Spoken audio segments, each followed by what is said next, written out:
살아계셔서 창조주 되시고 우리 구속의 근원이 되시는 하나님 감사합니다. 특별히 긴 코로나 시대를 이제 마무리하게 하시고 또 새로운 역사를 열어가 주심을 감사드립니다. 특별히 하나님 이러한 시대 가운데 웨슬리 신학연구소에서 웨슬리의 신학들을 돌아보며 우리 목회를 돌아보는 귀한 시간을 허락해 주셔서 감사합니다. 하나님께서 이 모임을 주도해 주시고 인도해 주시고 역사해 주시기를 구합니다. 참여하는 모든 분들에게 지혜와 총명의 영을 부어 주셔서 성경적 구원의 길을 깨닫게 하시고 우리 삶에 적용하고 실천하고 또 웨슬리안들을 각성시키는 귀한 시간이 되도록 인도하여 주옵소서. 또 인도하시는 총장님과 또 교수님 또 참여한 모든 분들에게 주의 은혜가 함께하여 주셔서 새로운 부흥이 일어나도록 한국 교회들을 각성시켜 주시기를 간절히 예수님 이름으로 기도하옵나이다. 아멘. 웨슬리가 참 공헌한 점이 여러 가지 있는데 그중에 큰 거 하나가 뭔가 하니 복음적 신의 협동소리라고요. 다시 말해서 하나님과 사람과 어떻게 상호 연락하고 일하느냐는 문제에 있어서 한편에서는 인간이 자유가 있지 않느냐, 인간이 하지, 인본주의죠. 그러면 한편은 죄인이 어떻게 갈 수가 있냐, 은혜만이다. 은혜만을 강조하게 되니까 사람은 아무것도 할 수 없는 게 아니에요. 그건 딜레마에 빠졌다고요. 그럴 때 웨슬리가 경관이 하나님의 은총 안에서 하나님께서 인간에게 가능성을 주시고 이끄시기 때문에 인간도 할 수가 있어. 그래서 하나님의 역사와 사람이 함께 역사하는 거야. 특별히 선행적 은총을 얘기하면서 앞서서 역사하시고 깨우쳐 주시고 있기 때문에 죄인이었던 사람이 가능케 됐고 그래서 할 수가 있다. 그래서 스타트가 이것을 보통 신인 협동소리가 아니라 복음적 협동소리라고 말했고 또 레오 각성선사라는 말하기를 이것은 신단동설, 홀로 하나님께 역사한다는 그 테두리 안에서의 인간과 하나님의 협동을 말한다. 그렇게 얘기해서 많은 학자가 말하듯이 은총만을 강조하면서 인간을 아무것도 아니고 만드는 그런 딜레마였던 그것과 캐서릭에서 강조하는 인간의 책임 둘을 참 창의적으로 종합한 것이다. 그래서 신학교에 큰 공헌을 했다고 인정하는 겁니다. 바로 이 설교를 mongo하니 구원의 과정을 설명함과 동시에 바로 그 복음적 협동서를 총서적으로 뒷받침한 거예요. 이건요. 바로 성경을 가리킨 것이 바로 그것이 아니냐. 그래서 아우슬라는 정말 웨슬리의 설교 중에 랜드마크라고 가장 귀중한 설교라고 말하고 저도 있건데 하나님이 그렇게 조밀하게 주석하면서 설교할 수가 없어요. 그러면서 그가 말하는 복음적 협동서를 뒷받침한 겁니다. 먼저 제가 했던 해설 한번 읽어보시려고요. 네네, 그러면 해설부터 한번 읽어보도록 하겠습니다.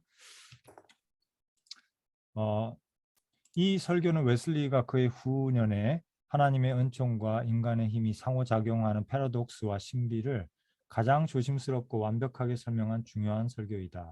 따라서 이 설교야말로 웨슬리의 신학을 평가하는데 가장 중요하고 기묘한 설교임에 틀림없다.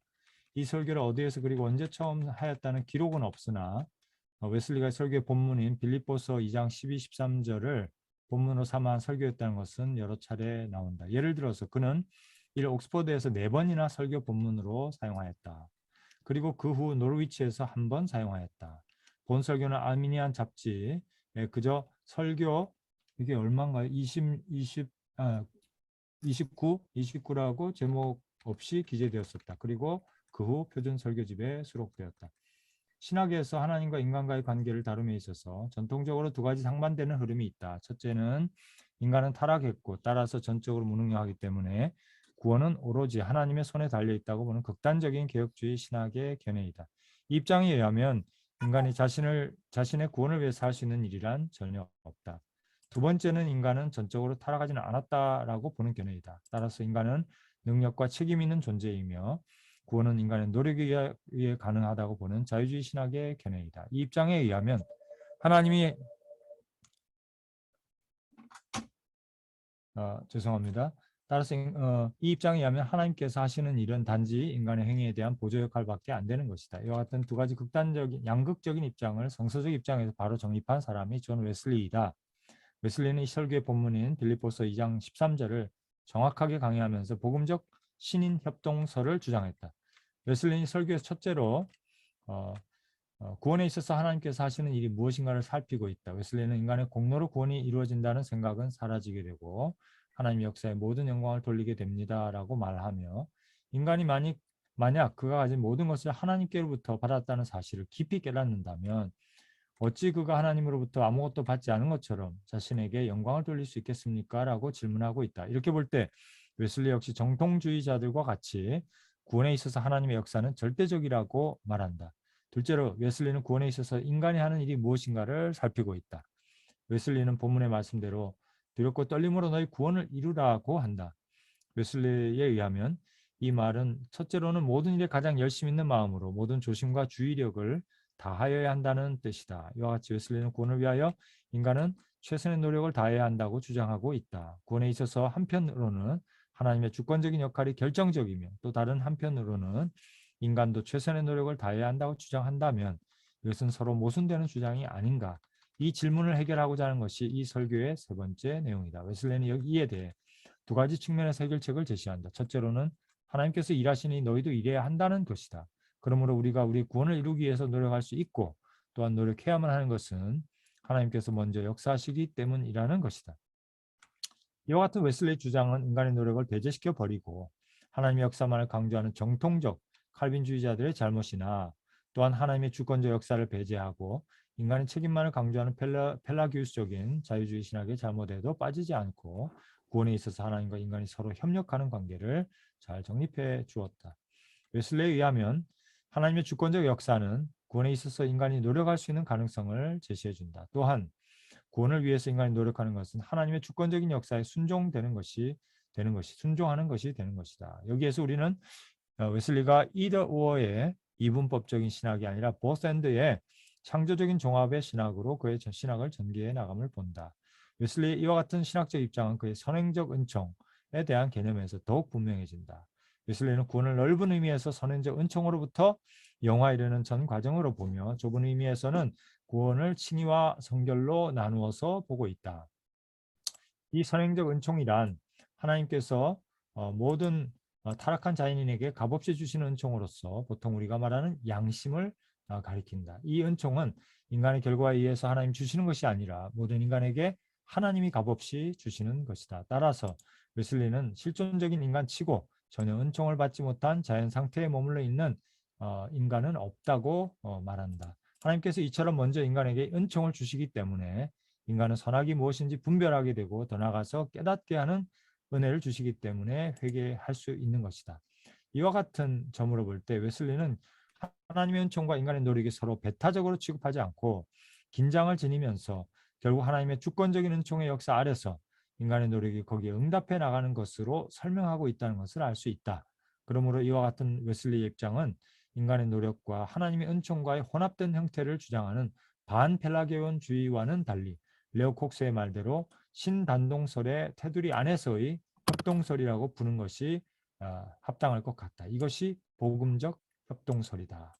네, 그러면 설교를 한번 읽어보도록 하겠습니다. 다른 분이 좀 수고해 주세요. 네, 제가 먼저 읽겠습니다. 설교 본문 두렵고 떨림으로 너희 자신의 구원을 이루라. 너희 안에서 행하시는 이는 하나님이시니 자기의 기쁘신 뜻을 위하여 너희로 소원을 두고 행하게 하시나니라. 빌립보서 2장 12절 13절. 하나님의 존재나 성품이라든가 혹은 도덕적인 선악의 구별 같은 큰 진리들은 이방인의 세계에도 어느 정도 알려져 있습니다. 그 증거는 어디서나 볼 수 있습니다. 그러므로 우리는 모든 사람에게 사람아 주께서 선한 것이 무엇임을 내게 보이셨나니 곧 공의를 행하며 인자를 사랑하며 겸손히 내 하나님과 함께 행하는 것이 아니냐라고 말할 수 있습니다. 하나님께서 이 세상에 태어난 모든 사람들을 어느 정도 깨우쳐 주셨다고 말하는 까닭이 바로 여기 있습니다. 그래서 율법이 없는 자, 곧 기록된 율법을 가지지 않은 자들에게는 그 자신이 바로 법이 된 것입니다. 그것들은 율법의 역사를 드러냅니다. 그것들이 돌비의 계명들을 기록한 바로 그 손에 의해 문자로 기록된 것은 아닐지라도 우리 마음에 기록된 율법의 취지를 드러냅니다. 곧 그것을 우리가 따를 수 있건 아니건 간에 이에 대한 양심의 증거가 있다는 말입니다. 가장 중요시되는 많은 진리들을 내포하고 있는 진리 두 가지가 있는데 이 진리는 동서고금의 지성인들도 전혀 알지 못했습니다. 그것은 바로 하나님의 영원하신 아들에 관한 진리와 하나님의 영에 관한 진리입니다. 아들에 관한 것이란 바로 하나님께서 자기를 내어주사 세상 죄를 위한 화목 제물이 되심을 가리키는 것이요. 영에 관하여란 인간이 창조될 당시에 하나님의 형상으로 새롭게 됨을 뜻합니다. 재치 있고 박식한 사람들이 이런 진리를 일반 연구 서적에서도 찾아내려고 무진 애를 썼지만 그러한 상상력만으로는 도저히 이 진리를 발견할 수 없었습니다.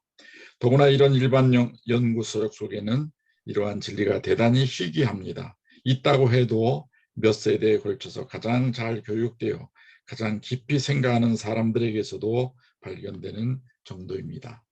이런 사려 깊은 사람들 주변에 있는 그들의 지식보다도 별로 신통할 게 없는 수많은 군정들은 아직도 썩어가는 짐승의 시초처럼 이 중대한 진리들을 완전히 도외시하고 있습니다. 네, 여기까지입니다.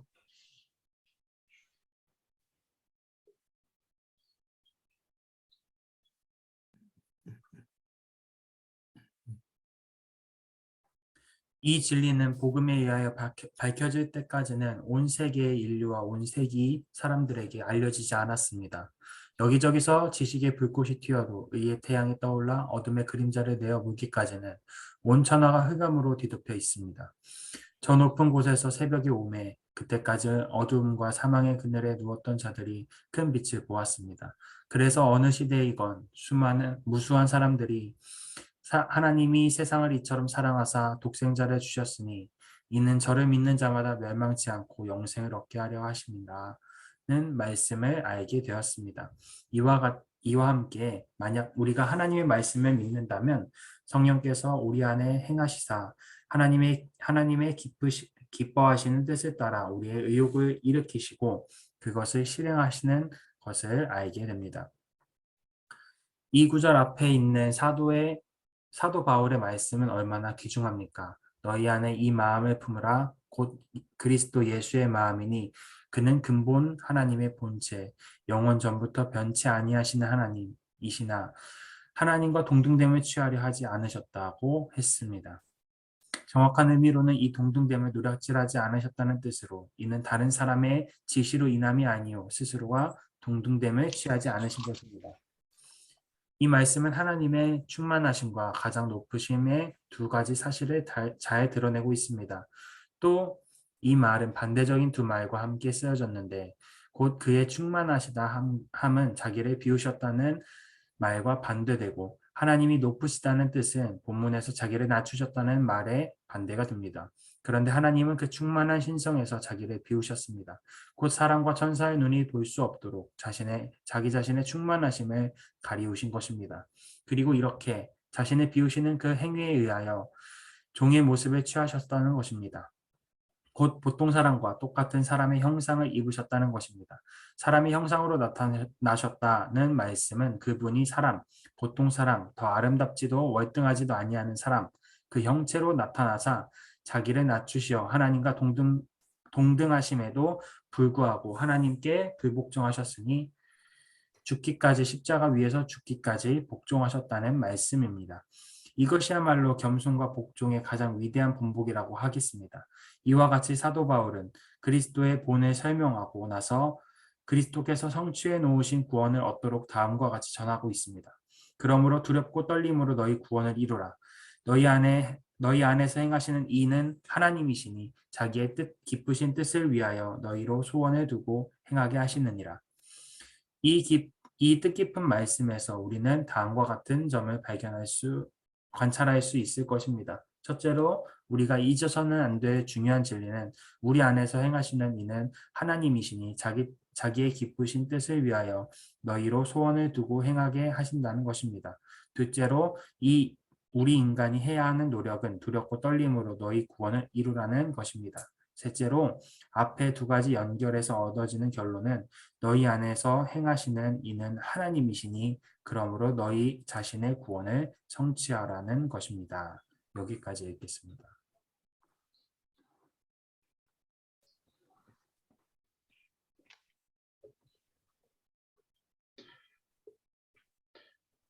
도서관에 계신 분들이 몇 분이 계신 것 같아서 소리 내서 잘 못 읽는 상황인 것 같습니다. 그럼 제가 한번 읽어보겠습니다. 네. 첫째로 우리가 결코 잊어서는 안 되는 중요한 진리를 살펴보고자 합니다. 우리 안에서 행하시는 이는 하나님이시니 자기의 기쁘신 뜻을 위하여 우리로 소원을 두고 행하게 하시느니라. 이 말씀에서 말의 순서를 조금 바꿔보면 그 뜻이 좀 더 분명해질 것 같습니다. 하나님의 기뻐하심을 따라 너희 안에서 소원하시고 행하시는 이는 하나님이시니라. 하나님의 기뻐하심을 따라라는 어구를 행하시는 이라는 말에 연결시켜 보면 인간의 공로로 구원이 이루어진다는 생각을 사라지게 되고 하나님의 역사의 모든 영광을 돌리게 됩니다. 그렇지 않다면 하나님이 먼저 행하시게 된 것이 마치 인간의 공로나 우리 안에 어떤 선한 것이 있어서이거나 또는 그것이 인간의 선행인 것처럼 인간들 스스로 자랑했을지도 모릅니다. 그러나 위의 성경 말씀은 그와 같은 헛된 생각을 송두리째 없애버리고 하나님 자신이 홀로 단순한 은총, 곧 값없이 주시는 은총으로 이를 행하시는 것임을 분명히 드러냅니다. 하나님께서 인간 안에서 소원하시고 행사하시도록 되었다는 것은 위에서 말한 것만으로도 설명이 됩니다. 이것은 두 가지 해석이 가능합니다. 첫째로 소원하시다는 말은 내적 신앙 전체를 의미하는 것이고 행하시다라는 말은 외적 신앙 전체를 뜻합니다. 이와 같이 이해될 때 이 말씀은 곧 내적 성결과 외적 성결을 이룩하시는 분이 바로 하나님이시라는 것을 의미합니다. 둘째로 소원하시다는 말은 모든 선한 의욕을 뜻합니다. 그리고 행하시다라는 말은 그 선한 의욕으로부터 생겨난 모든 결과입니다. 그러므로 이 성경 구절은 하나님께서 인간에게 모든 선한 의욕을 불어넣으셔서 그 선한 의욕이 선한 결과를 가져오게 하신다는 의미입니다. 3. 소원하시다와 행하시다의 원어인 토텔레인과 토에너게인은 두 번째 해석을 뒷받침하는 것으로 보입니다. 소원하시다로 번역된 이 단어는 모든 선한 의욕을 포함하고 있는 것이 분명합니다. 그 의욕이 우리 인간의 기질이나 말이나 행동 또는 내적 성결과 외적 성결에 관계되거나 관계되지 않거나 간에 그것은 모든 선한 동기를 포함하는 것입니다. 그리고 행하시다로 번역된 to energe인은 분명히 위로부터 오는 모든 능력, 모든 의를 행하시는 능력, 곧 선한 말과 행실을 하도록 준비시키는 에너지 전부를 말합니다. 먼저 4번까지 읽겠습니다. 이상의 해석을 깊이 그리고 계속적으로 확신하는 것이야말로 인간의 교만을 소멸시키는 가장 직접적인 방법이라고 하겠습니다.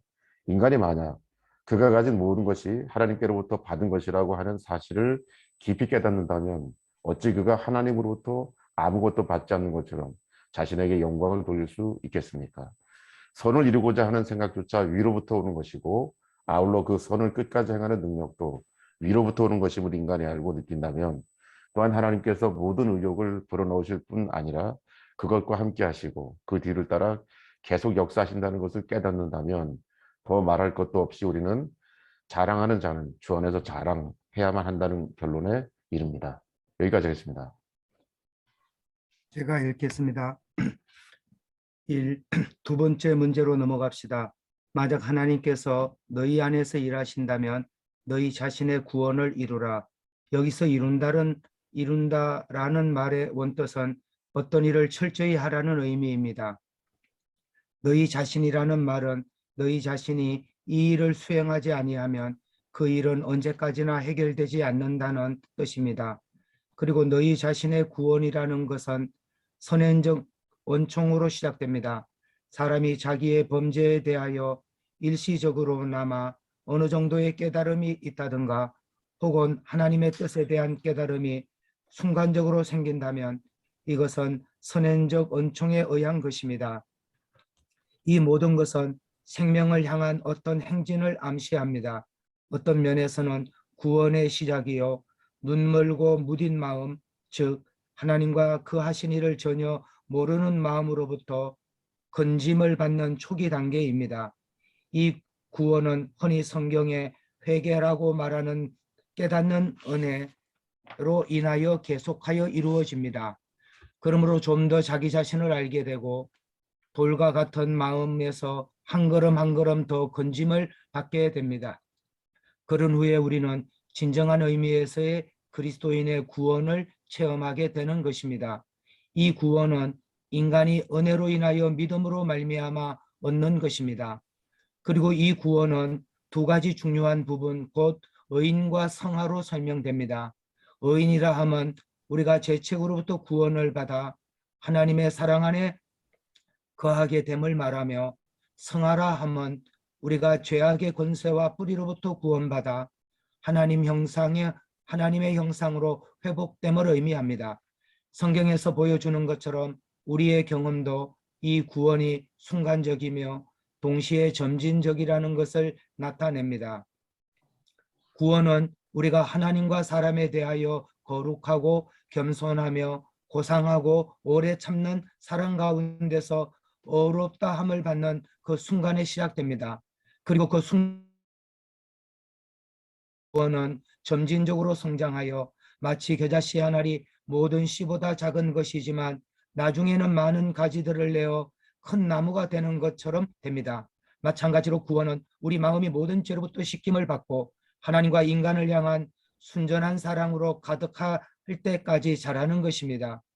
그리고 사랑은 더욱 성장하여 마침내 우리의 머리이신 그리스도께 모든 일에 있어 자랄 때까지, 우리가 그리스도의 장성한 분량이 충만한 데까지 도달할 때까지 성장해 나가는 것입니다.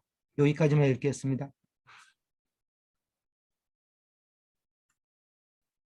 네, 그러나 우리가 어떻게 이 구원을 이룩할 수 있습니까? 바울 사도는 두렵고 떨림으로 구원을 이루라고 하였습니다. 이 말씀과 똑같은 표현이 있습니다. 어떤 의미에서는 이 말씀의 이해를 돕는 다른 말씀입니다. 종들아 육체의 상전들에게 복종하기를 두렵고 떨림으로 하라. 이것은 비록 상전으로부터 곧 노임을 받는다는 것을 알더라도 현재 있는 그 상태에 따라서 두렵고 떨림으로 복종하라는 것입니다. 이 말씀은 속담식 표현입니다. 따라서 문자 그대로만 해석할 수 없는 표현입니다. 무엇 때문에 상전들은 종들을 벌벌 떨게 내버려두며 더구나 그렇게 하도록 명령할 수 있습니까? 다음 말씀을 보아도 그런 뜻이 아니라는 것을 알 수 있습니다. 한 마음으로, 곧 하나님의 뜻과 섭리에 대하여 한 눈으로 사람을 기쁘게 하는 자처럼 눈가림만 하지 말고 그리스도의 종들이 마음으로부터 하나님의 뜻을 행하는 것처럼 상전에게 하라는 것입니다. 그러므로 힘써 행해야 할 것입니다. 이와 같은 바울 사도의 말씀에 두 가지 의미가 있다는 것이 쉽게 발견됩니다. 첫째는 모든 일에 가장 열심 있는 마음으로 모든 조심과 주의력을 다하여야 하라는 뜻입니다. 특히 앞에 있는 메타포보우, 즉 두려움으로 나는 말은 그러한 뜻을 강하게 나타내고 있습니다. 그리고 둘째는 모든 일은 가장 부지런함과 최대의 속력, 그리고 꼼꼼함과 정확성을 가지고 행해져야 한다는 뜻입니다. 이것은 뒤에 있는 메타트로모우, 즉 떨림으로라는 어구를 연관시켜보면 잘 알 수 있습니다. 3. 위에서 밝힌 점들을 우리 자신의 구원을 이루게 하는 영적인 일에 쉽게 연결시켜 이해할 수 있습니다. 즉 그리스도인 된 종들이 이 땅 위에 있는 상전을 섬기는 것과 똑같은 성품과 방법으로 하늘에 계신 우리의 주인을 섬기는 일에 전력을 다해야 한다는 뜻입니다.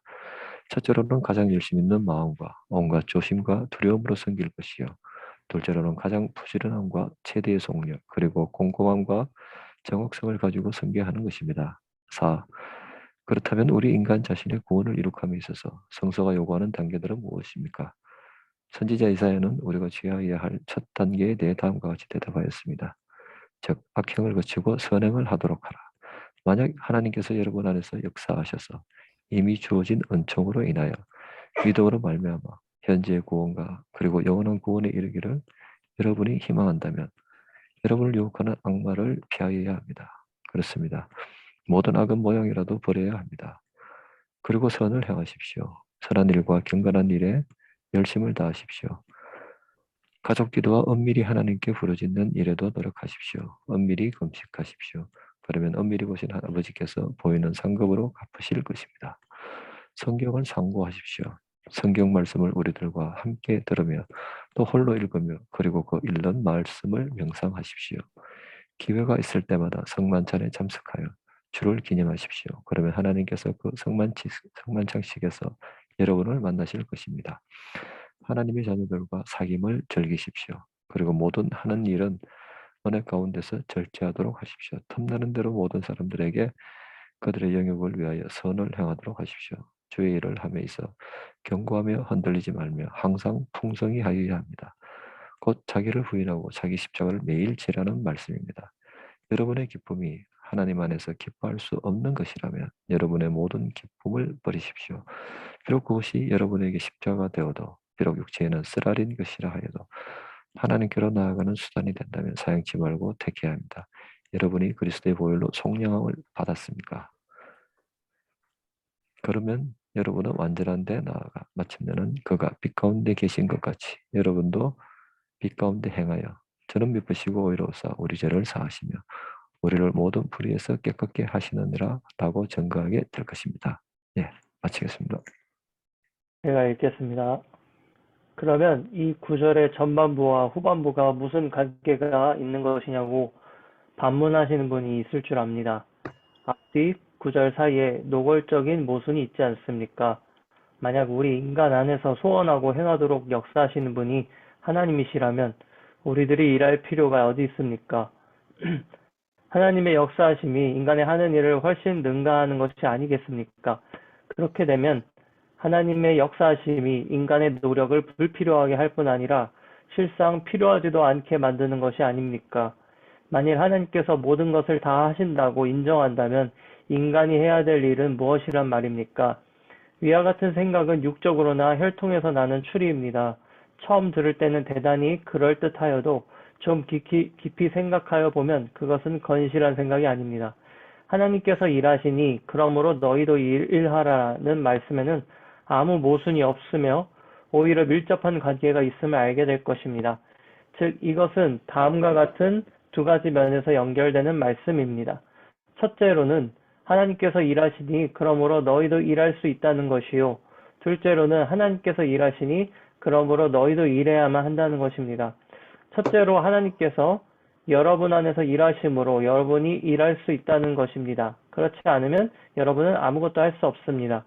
만약 하나님께서 일하시지 않으시면 인간이 자신의 구원을 이룩한다는 것은 불가능한 것입니다. 주님께서 말씀하시기를 부자가 천국에 들어가는 것이 사람으로는 할 수 없느니라 하신 것과 같습니다. 그렇습니다. 하나님께서 역사하시지 않으시면 사람으로서는 즉 여인에게서 난 자로서는 도저히 이룰 수 없는 것입니다. 모든 인간이 본래 병들었을 뿐 아니라 죄와 허물로 죽은 자이기 때문에 하나님께서 그 죽음으로부터 인간을 살리시기 전에는 인간은 무슨 일이고 선을 행할 수 없습니다. 나사로가 우리 주님께서 생명을 주시기 전까지 걸어 나올 수 없었던 것이 바로 그런 것입니다. 맞습니다. 어느 인간이든 하늘과 땅의 모든 권세를 가지신 분께서 그 죽은 영혼을 살리기 전까지는 죄악에서 헤어날 수 없으며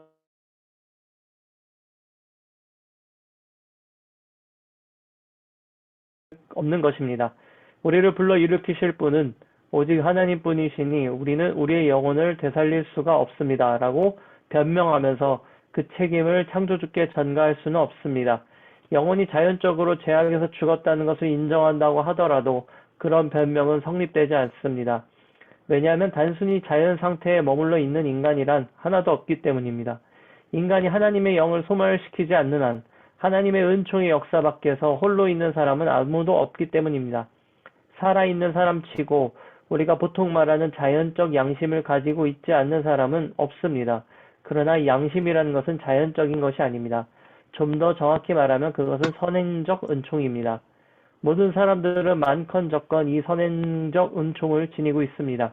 이 은총은 인간이 원하든 원하지 않든 관계없습니다. 시간의 차이는 있지만 인간은 누구든지 선행의 의욕을 가지고 있는 것입니다. 비록 이 선행의 은총이 인간의 심층을 찌르기 전에 그리고 좋은 열매를 맺기 전에 이것을 없애버리는 사람이 많다 하여도 이 선행의 의욕이 모든 인간에게 있다는 것은 불변의 사실입니다. 누구나 이 세상에 태어난 사람은 어느 정도 자기를 비추어주는 빛, 즉 희미하긴 하여도 반짝이는 불꽃을 가지고 있습니다. 그리고 만약 귀가 화저로 뒤져져 마비된 양심을 가진 극소수의 사람이 아니라면 인간은 양심의 빛을 거역했을 때 다소 불안을 느끼게 됩니다. 그러므로 사람은 은총이 없어서 범죄하는 것이 아니라 그가 가지고 있는 은총을 활용하지 않는 까닭에 범죄하는 것입니다.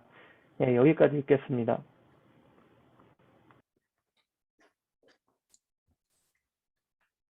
네, 안 읽은 분이 계실까요? 우리 장 목사님, 장 박사님 그 마이크 켜시고 한번 읽어주시겠습니까? 제가 읽겠습니다. 따라서 하나님께서 여러분 안에서 일하시는 한 여러분은 자신의 구원을 이룩할 수 있습니다. 여러분의 공로가 없어도 하나님께서 자기의 기쁘신 뜻을 따라 여러분 안에서 소원하시고 행하심으로 여러분은 모든 의를 성취할 수 있습니다. 하나님께서 먼저 우리를 사랑하셨으므로 여러분은 하나님을 사랑할 수 있으며 우리의 대스승의 형상을 따라 사랑 안에서 거닐 수 있습니다. 우리가 알거니와 주님의 말씀은 참되십니다. 내가 없이는 너희는 아무것도 할 수 없느니라. 그러나 동시에 성도는 이렇게 대답할 수 있습니다. 내게 능력 주시는 자 안에서 내가 모든 것을 할 수 있느니라. 한편 하나님께서 모든 성도의 체험을 통하여 이 두 가지를 결합시키고 계시다는 사실을 기억합시다. 이 두 가지를 동떨어져 있는 것으로 오해해서는 안 됩니다. 고의로 저지른 불순종을 변명할 속셈으로 나는 아무것도 할 수 없습니다 라고 말하며 하나님의 은총을 구하지도 않은 채 인간의 무능력에만 머물러 있어서도 안 됩니다. 이것은 거짓 겸손입니다. 다시금 기도하고 생각해 보십시오. 여러분의 그런 변명을 숙고하여 보십시오. 나는 여러분이 스스로 틀린 것을 알기 원합니다. 정말 여러분이 아무것도 할 능력이 없다면 그것은 여러분에게 믿음이 없기 때문입니다. 그리고 믿음이 없다면 여러분은 처절한 상태에 머물러 있어서 곧 구원의 자리에 있지 않다는 것입니다. 정말로 그렇습니다. 그러나 여러분은 능력 주시는 그리스도를 통하여 무엇이든지 할 수 있습니다. 지금 여러분 안에 거하는 은총의 불꽃을 북돋우십시오. 그러면 하나님께서 더욱 크신 은총을 허락하실 것입니다. 둘째로, 하나님께서 여러분 안에서 일하시니 그러므로 여러분들도 일해야만 합니다. 여러분은 하나님과 함께 일하는 동역자가 되어야 합니다. 이것이 사도 바울이 말한 그대로입니다. 그렇지 않으면 하나님께서 일하시기를 그만두실 것입니다. 하나님께서 은총을 주시되 무릇 있는 자는 더 받게 되고 없는 자, 즉 이미 있는 은총을 키우지 않는 자는 있는 것도 빼앗기게 됩니다. 이것이 하나님께서 일하시는 원칙입니다. 이러한 교리와는 반대편에 서 있다고 일반적으로 알려진 성어민도 심지어 우리 인간 없이 하나님을 만드신 분께서는 우리 없이 우리를 구원하시지 않을 것이다 라고 하였습니다. 하나님께서는 인간이 이 패역한 세대로부터 그 자신을 구원하지 아니하면 인간을 구원하시지 않을 것입니다.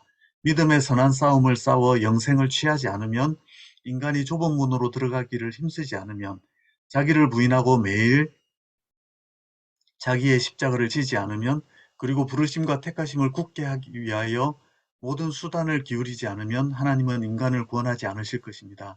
그러므로 형제 여러분, 썩는 양식을 위하여 일하지 말고 영생하도록 있는 양식을 위하여 일합시다. 다소 뜻은 다르지만 우리들의 은혜로우신 주님과 함께 말합시다. 내 아버지께서 이제까지 일하시니 나도 일한다. 하나님께서 여러분 안에서 지금도 일하고 계심을 생각하고 선을 행하다가 결코 낙심하지 맙시다. 여러분보다 앞서 행하시고 여러분과 동행하시며 뒤따르시는 하나님의 은총을 인하여 믿음의 역사와 소망의 인내와 사랑의 수고를 계속합시다. 주의 일을 하며 경고하며 흔들리지 말고 항상 풍성하도록 합시다. 그렇게 하면 양의 큰 목자이신 우리 주 예수를 영원한 언약의 피로 죽은 자 가운데서 이끌어내신 평강의 하나님이 모든 선한 일에 우리를 온전하게 하사 자기의 뜻을 행하게 하시고 그 앞에 즐거운 것을 예수 그리스도로 말미암아 우리 속에 이루실 것입니다. 영광이 주님께 세세토록 있기를 바랍니다. 아멘. 웨슬리는 창조시 인간에게 이해력과 의지, 감정, 선택의 자유를 부여해서 나무나 돌 같은 수동적 피조물이 아니라 선악간 선택할 수 있는 도덕적 행위자로 만드신 하나님께서는 타락한 인간을 구원하시는 과정에서도 인간에게 부여하신 자유를 거두어 가심으로 자신이 창조주로서 행하신 일을 번복하거나 스스로 모순된 일을 행하시지 않고 여전히 인간을 도덕적 행위자로 다루신다는 사실을 강조했습니다. 설교 복음의 보편적 전파에서 웨슬리는 하나님께서 타락한 인간에게 역사하시는 방법을 다음과 같이 설명한다. 하나님은 당신의 이해력을 가져가시지 않고 오히려 밝히고 강화해 주십니다. 당신의 감정을 파괴하시지 않고 오히려 전보다 더 활기 있게 하십니다. 무엇보다 하나님은 선이나 악을 선택하는 능력인 당신의 자유를 제거하시지 않고 당신을 강제하지 않으십니다. 하나님께서는 그의 은혜로 당신이 더 나은 편을 선택할 수 있도록 당신을 도우십니다. 하나님께서 당신을 도우실 때 도덕적 존재에게 필수적인 자유를 박탈하지 않고 도우십니다. 다른 설교를 잠시 인용해 보았습니다. 웨슬리는 오늘 읽은 설교, 우리 자신의 구원을 성취함에 있어서에서 타락한 인간의 의지에 하나님의 은혜가 역사하는 방법을 잘 드러낸다. 성경 본문은 빌립보서 2장 12절 13절 항상 복종하여 두렵고 떨림으로 너희 구원을 이루라. 너희 안에서 행하시는 이는 하나님이시니 자기의 기쁘신 뜻을 위하여 너희에게 소원을 두고 행하게 하시나니라는 말씀입니다. 웨슬리는 이 구절에서 소원을 두고는 내적 성결, 행하게 하시나니는 외적 성결로 이렇게 구분하기보다 소원을 두고의 내적 성결, 외적 성결을 모두 포함시킨 후 행하게 하시나니를 통해서는 그 모두의 원천이 되시는 하나님의 은혜, 원천이 하나님의 은혜임을 설명한다. 행하시다로 번역된 토 에네르게이는 위로부터 오는 모든 능력, 모든 의를 행하는 능력, 곧 선한 말과 행실을 하도록 준비시키시는 에너지 전부를 말합니다. 이렇게 표현하고 있습니다.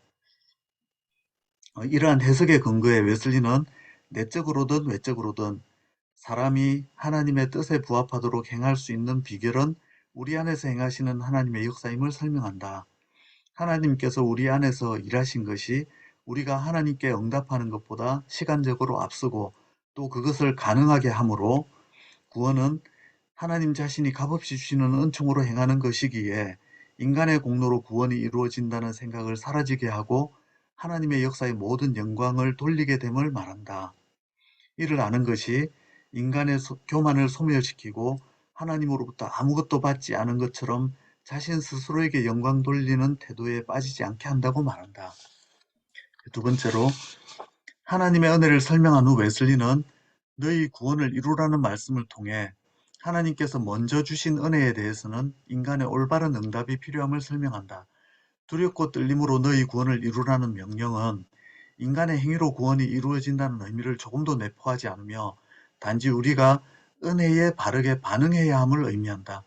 하나님께서 우리가 내면적으로든 외면적으로든 행할 수 있도록 우리 안에서 역사하고 계심으로 우리가 행해야 한다는 것이다. 은혜는 사람이 그 네 가지 밭 비유에서처럼요. 사람이 수용하거나 거부할 수 있는 씨앗과도 같이 우리에게 응답의 기회를 부여하는 방식으로 역사한다. 성경에서 은혜의 직설법은 순종의 명령법과 연결되어 있다. 토머스 오든의 설명입니다. 하나님께서 행하시는 일이 우리로 행할 수 있게 하기 때문이다.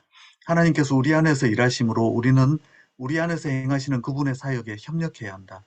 우리는 순준한 마음과 최고의 열심, 모든 주의력과 신중함, 최고의 건면함과 속도, 꼼꼼함, 정확성을 가지고 은혜에 반응해야 한다.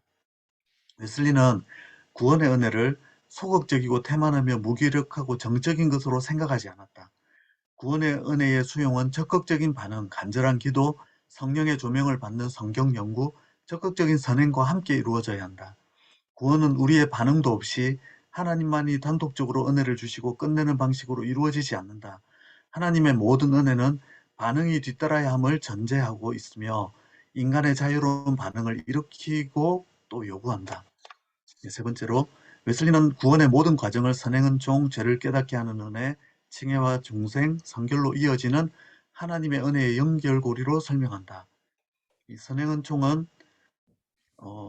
하나님의 구원 사역이 우리가 먼저 관심을 가졌기 때문에 시작되는 것이 아니라 우리를 돌보셔서 우리로 구원에 관심을 갖게 하시는 하나님의 은혜에 의해 시작된다. 그 핵심은 우리가 상상하는 것처럼 우리가 주도권을 쥐고 하나님의 반응을 구하면서 하나님께 나아가는 데 있지 않다. 정반대로 주도권은 우리가 하나님의 자비와 거룩함에 대해 각성하기 전부터 우리를 준비시키신 하나님의 은혜에 있다. 선행은총은 하나님을 기쁘시게 하고자 하는 최초의 소원, 그분의 뜻에 대한 최초의 깨달음, 하나님 앞에서 범죄한 사실에 대한 최초의 미미하고도 일시적인 자각을 준다. 이것은 칭의를 받게 하지는 않으나 받을 수 있도록 준비시킨다. 죄를 깨닫게 하는 은혜, 선행 은총은 죄를 깨닫게 하는 은혜로 인도하는데, 이어지는데 라고 하는 게 더 정확하게 표현일 것 같습니다. 죄에 대한 깨달음은 우리 자신이 주도한 회개의 결심이 아니라 회개할 수 있도록 각성시키는 말씀과 성령의 역사에 의해 가능하다. 죄를 깨닫게 하는 은혜는 사람이 얼마나 하나님에게서 멀어져 있는지를 알게 하므로 죄인인 자신에 대한 더 깊은 인식과 회개에 가까워지게 한다. 이 은혜는 죄인이 율법 아래에서 자신의 의에 대해 절망하게 함으로 회개로 이끈다. 칭의의 은혜, 칭의를 통해 하나님께서는 우리를 위해 역사하심으로 우리를 용서하신다. 칭의의 은혜는 우리에게 십자가에서 우리 죄를 담당하신 분을 신뢰할 것을 요구한다. 하나님은 칭의의 은혜를 통해 자신의 사랑이 우리에게 개인적으로 주어졌음을 알게 하신다. 성화의 은혜, 성화의 은혜에 의해 우리의 구원은 도덕적 변화와 풍성한 행위의 열매를 맺는 것으로 이어진다. 성화를 통해 우리는 죄의 뿌리에서 구원받아 하나님의 형상으로 회복된다. 성화의 은혜는 단지 하나님의 용서를 아는 것만이 아니라 죄의 근원까지 적극적으로 내려가 그 뿌리를 잘라버리는 것이다. 이 은혜는 신자로 하나님의 자녀가 갖는 영광스러운 자유를 실제로 누리며 살게 한다. 이 설교에서 웨슬리는 구원의 과정적 요소와 점진적 요소를 설명하는데, 케네스 콜린스는 박사학위 논문 존 웨슬리의 율법 신학에서 웨슬리가 설명한 여기 오타가 있습니다. 구원의 순간적 요소와 점진적 요소를 율법 중지와 율법 계속이라는 관점으로 재해석했다. 하나님께서 선행은총, 칭의의 은혜, 상화의 은혜를 값없이 선물로 주시는 순간은 율법 중지의 순간이다. 우리가 무엇을 할 수 있는 순간이 아니라 믿음으로 그 은혜를 수동적으로 받는 순간이라는 의미입니다.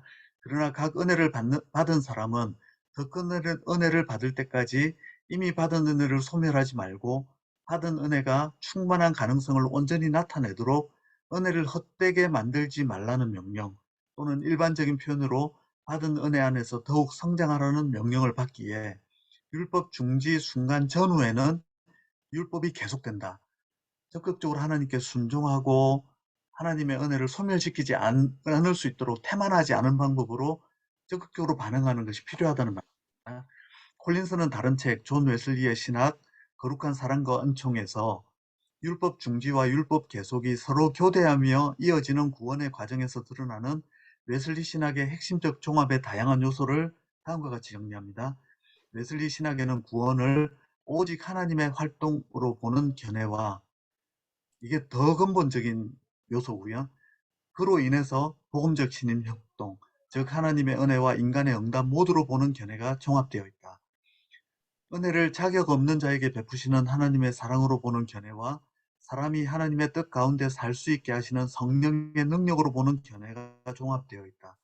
구원에서 인간의 역할을 오직 하나님의 은혜를 받는 역할로만 보는 견해와 인간이 하나님의 은혜에 능동적으로 응답할 의무가 있다고 보는 견해가 종합되어 있다. 하나님의 호의로서 은혜로 이루어지는 구원의 순간적 요소와 인간의 율법의 행위를 통해 이루어지는 과정적 요소가 종합되어 있다. 이 한 설교에 사실 이런 여러 가지 요소들이 다양하게 다 포함되어 있는 것 같습니다. 이상입니다. 이 목사님은 현재적 구원과 궁극적 구원, 그거를 이렇게 둘로 나누셔서 현재적 죄로부터의 구원을 칭의, 용서와 성화, 성결, 이렇게 두 은혜를 강조하셨는데, 그러니까 죄의 이중성이 은혜의 이중성을 가져온다라는 그런 말인 것 같습니다. 근데 좀 이렇게 우리가 목회를 하든 또 학생들을 가르치든 이상하리만큼 중생에 대해서는 정말 순간적으로 구원의 확신을 얻고 십자가의 진리를 깨달았다고 하는 그 얘기가 자연스럽게 나와요. 제가 설문지도 걷어보고 그랬는데 중생만큼은 순간적이다. 그러니까 오늘 조금 중생하고 내일 조금 중생하고 모레 좀 그렇게 얘기하는 학생들과 또 목회자들과 성도님들은 한 명도 못 봤어요.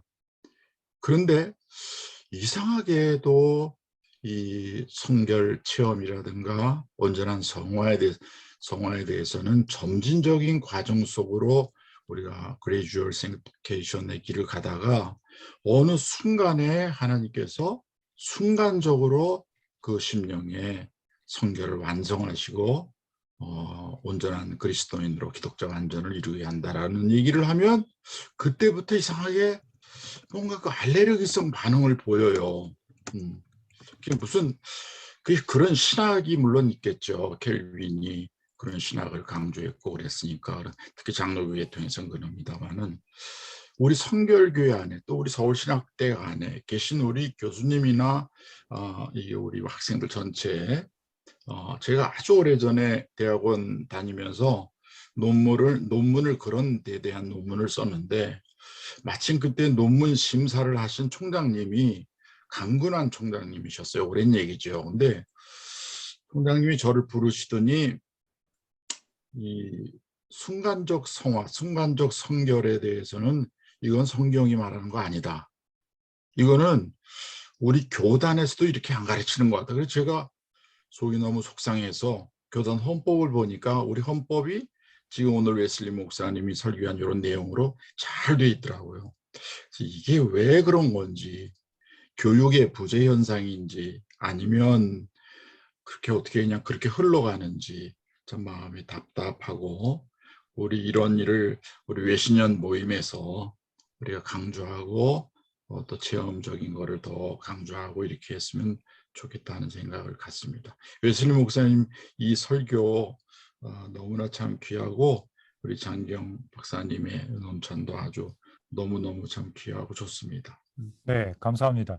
거기에 대해서 신 목사님, 여기 이번 설교의 본문을 보면 네, 구원이 순간적이며 동시에 점진적이라는 표현이 나오더라고요.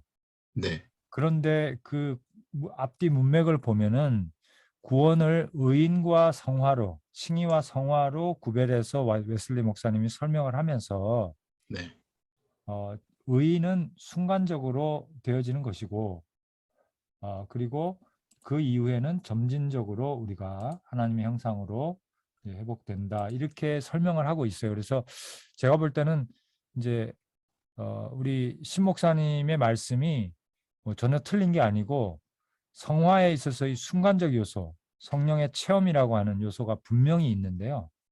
근데 그 지금 성숙한 후기의 웨슬리에게 있어서는 확실히 좀 성화의 과정이라는 것이 순간적인 체험과 점진적인 또 우리의 은혜 안에서의 성장 노력, 이런 것들이 함께 이루어지는 과정이다라는 것에 대한 그런 또 어떤 이해가 분명하게 있는 것도 사실인 것 같아요. 그렇지 않습니까? 그러면 그거는 틀림없는 사실이고 조금 더 이렇게 좀 설명을 한다면 성결의 은혜에 대한 복음에 대한 기독자 완전에 대한 아주 많은 지식을 갖고 계신 분이 실제적으로 그러면은 당신은 그 기독자 완전 성결의 은혜 체험했습니까 하면은 그거는 순간적이지 않고 점진적으로 우리가 죽을 때까지 노력하고 그렇게 사는 거 아니야. 그러면은 그건 칼빈주의죠. 칼빈이 그렇게 얘기했으니까. 그렇죠. 그러면 뭐 우리 성결교 하나님께서 종교개혁 이후 200년 후에 우리 웨슬리안 이거 만들 필요가 없죠. 맞습니다. 그래서 예. 지금 이제 우리 신 목사님 강조하시는 것은 우리 웨슬리안들이 그 성화의 순간성, 순간적으로 하나님께서 큰 은혜를 부어주시는 성령의 체험을 주시고 그걸 통해서 우리 안에 있는 죄의 어떤 뿌리들 불사르시고 우리가 한 단계 확 올라갈 수 있는 이 체험이나 이런 간증이 너무 없다라는 거예요. 예, 그죠? 그렇죠. 그러니까 웨슬리는 그쪽이 아닌데 음, 그러다 보니까는 성화라는 게 물론 있지만 점진적으로 가는 거지, 우리가 하루하루 노력해서 가는 거지, 기도하면서 뭐 이런 쪽에 머물러 있다는 것에 대해서 지금 신 목사님 계속적인 문제의식을 가지고 계신 거죠. 예, 그 부분 뭐 전적으로 동의하고요. 이제 제가 좀 전에 말씀드린 건 다른 게 아니고 이 설교에서 구원의 순간성과 점진성을 설명할 때 웨슬리는 이제 편의상 단순화시켜서 칭의, 의의는 순간적인 것이지만 그러나 또 성화의 과정은 점진적으로 우리가 성장해 간다라고 이제 설명하고 있다는 것도 이 본문상으로는 그렇다 이 말씀을 좀 드린 것이고 분명히 성화에는 웨슬리 신학 전체를 보면은 순간적인 성령 세례를 통해서 성령 체험을 통해서 우리가 성화를 체험하게 되고 성화의 과정을 우리가 이렇게 앞당기게 되는 이런 부분에 대해서 분명하고 또 이게 아마 19세기 이제 우리 성결 운동을 통해서 더 강화된 이제 것이죠. 어떻게 보면은 웨슬리의 또 그 다음 세대의 발전인 거죠. 그렇죠? 그게 우리 성결교회 또 유산이기 때문에 이제 그거까지도 우리가 좀 봐야 될 것 같습니다. 예. 그렇죠. 물론 네네. 그렇죠. 근데 분명한 건 그렇지만은 점진적인 성화, 점진적인 성화에 마음을 너무 뺏기다 보면은 정말 하나님께서 예비하신 이 성결의 은총을 뭐라 그럴까요? 잃어버린다 그럴까? 거기에 대한 관심을 이렇게 식어지게 하는 그런 걸 보게 됩니다. 그러니까 순간적인 성화를 강조만 해도 안 되지만은 점진적인 성화만 강조하게 되면 그냥 죽을 때까지 그렇죠. 언젠가 열심히 뭐 개인적인 얘기지만 저도 그런 면에서 참 몸부림치면서 그렇게 이제 신학교 때 생활을 했지만은 그런 순간적 체험이 와야 이게 실제적인 능력이 예를 들어서 아가페 사랑의 능력, 시험과 유혹을 당할 때 과감히 쉽게 물리치는 그 능력은 성화의 점진적인 성화에서 오는 게 아니라 물론 거기에서도 오지만은 순간적 체험에서 더 많이 더 강력하게 오기 때문에 처음에 그 마음이 변치 않는 그런 그 에너지가 영적인 에너지가 생긴다고 그렇게 봅니다. 왜냐하면은 우리 성결교회 목사님들이 성결교회 안수식에서 중생하고 성결의 체험했느냐라고 물어보잖아요. 그런데 거기서 대답을 해도 나중에 10년, 20년, 30년 지나가면서 우리 동기들의 예를 들어볼 때 그 점진적 성화만 쪽으로 그렇게 이제 가고 있는 모습을 보면서 아예 어떤 임직식에서는 중생의 은총과 성결의 은혜를 받았느냐라고 하는 그 질문을 담임 목사님이 의미로 빼버리더라고요. 알겠습니다. 그래서 그 뺐는데 왜 뺐냐 그러면은 꼭 그래요. 대답 못할 걸 물어보는 목사가 어디냐. 아니 우리 교회 신자들 손님들 잔뜩 모아놓고 망신 줄 일이 있냐. 그래서 난 내가 우리 교회 성도들을 위해서 뺐다. 아이고 이렇게 얘기하는 분이 있더라고요. 그래서 맞습니다. 그게 현실이고 우리가 이제 그 현실을 깨 나가야 되고요. 우리 설교자들이 정말 가능하다. 그리고 주신다. 근데 사실 지난번에 우리 모임에서 읽었던 이제 설교가 성화는 하나님의 은혜로 되는 것이다라는 게 분명하거든요. 우리의 노력이 아니라 하나님의 은혜로 된다는 게 웨슬리의 분명한 관점이기 때문에 우리가 성화의 은혜를 믿고 구한다라는 자체가 지금 신 목사님이 강조하시는 것처럼 그 하나님의 성결 체험 또 성화의 체험 또 성령 체험으로 반드시 이어질 거라고 생각합니다. 정확하게 가르치면 그죠? 네, 그래서 그 부분 충분히 이제 저희가 좀 깨닫게 되는 것 같고요. 자, 또 그러면 다른 분들 좀 말씀해 주시죠.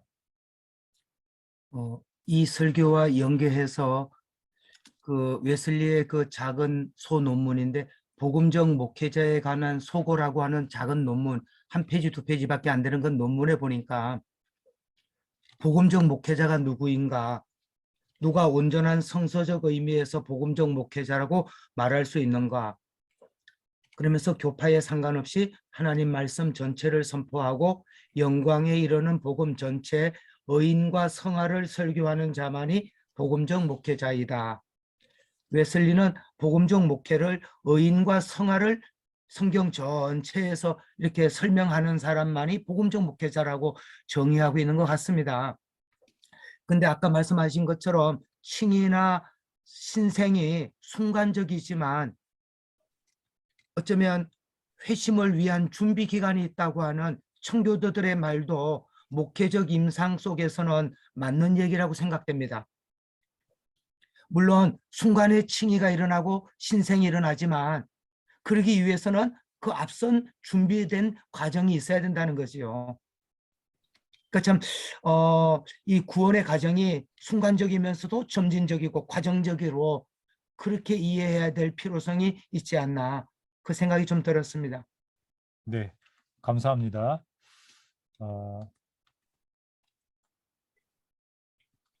네. 얘기죠. 시대가 보는 성화와는 중생으로부터 성화가 점진적으로 되는데 그 점진적인 과정에서 순간적으로 이루어지는 온전한 성화가 있다는 얘기거든요. 예. 그러니까 그로 끝나는 것이 아니라 계속해서 목적론적으로 성장한다고 하는 거야.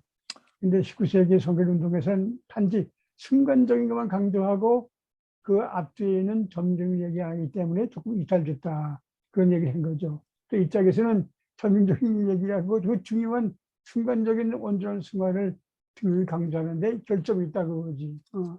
그러니까 사실은 둘 다야 결국은요. 그럼 알겠습니다. 그러니까 우리가 전민적인 성화에서 만족할 것이 아니라 그 과정에 있는 온전한 성화, 순간적으로 이루어지는 성화 강조해야 되는 거죠.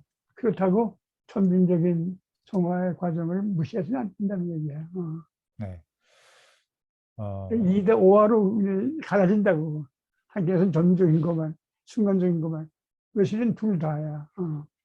네, 감사합니다. 정리해 주셔서 감사드리고요. 제가 사회를 보면 자꾸 얘기하면 안 되는데 짧게만, 제가 저도 요즘에 깜빡깜빡해서 잊어버리면 나중에 기억이 안 납니다. 그래서 생각날 때 잠깐 말씀드리면, 저는 참 그 웨슬리 목사님이 칭의를 분명하게 이렇게 얘기해 주는 게 너무너무 감사한 거예요. 사실은 웨슬리의 그 초반부, 그의 노력과 홀리클럽의 어떤 그런 시절에 보면은 굉장히 그 경건주의적인 그런 게 굉장히 강한데, 어쨌든 그 올더스 게이트를 전후해서 분명하게 그런 칭의의 복음에 대한, 칭의의 구원에 대한 확신을 가지고 이렇게 만년이 되어서 성숙한 웨슬레이의 신학 설교 안에서도 칭의 얘기를 계속하고 있거든요. 이게 복음적 성화를 정말 보증해 주는, 웨슬리가 왜 율법주의가 아닌가, 왜 펠라기안주의가 아니고 왜 인본주의가 아닌가를 정말 보여주는 결정적인 단서가 되고 균형을 주는 거거든요. 그래서 저는 웨슬리가 정말 그 루터가 발견한 바울의 그 칭의의 복음을 정말로 계승한 적자다, 이렇게 맏아들이다 생각을 하게 되고 너무 감사하고요. 요즘에 보면은 지난번에 그 웨슬리, 아니 그 오순절 신학자들하고 조금 얘기를 해보니까 한 분하고 위즌트 대학의 이제 교수님인데 얘기해 보니까 자기는 칭이 필요 없다는 거예요. 중생이면 되지. 이게 또 이렇게 되더라고요. 그러니까 우리가 성령님의 역사를 과도하게 강조하다 보니까 이 미국의 오순절 신학이요, 칭의는 필요 없다, 중생이 있지 않냐. 왜냐하면 중생부터가 이제 성령의 역사로 들어가지 않습니까? 근데 칭의는 어떻게 보면은 그리스도께서 하나님 앞에서 행하신 일이거든요. 그러니까 우리는 어떻게 보면은 종교개혁이 발견한 그 그리스도론적인 예수 그리스도의 칭의의 사역에 위에 서 있으면서 성령께서 그걸 통해서 역사하시고 들어오시면서 동시적으로 중생하게 거듭나게 하시고 본질적인 변화를 주시고 내주하시고 거기에서 우리를 본질적으로 변화시키는 성화의 사역으로 나가는 건데, 저는 사실 깜짝 놀랐던 게 요즘 추세가요, 칭의를 그냥 제껴놔요. 왜냐하면 과도하게 성령의 사역을 강조하는 이런 오순절 신학의 입장을 강조하다 보니 그런 것도 있고, 또 하나는 뭐냐면 칭의 신학이 오늘날 교회에서 오히려 문제가 되고 걸림돌이 된다는 인식이 있지 않습니까?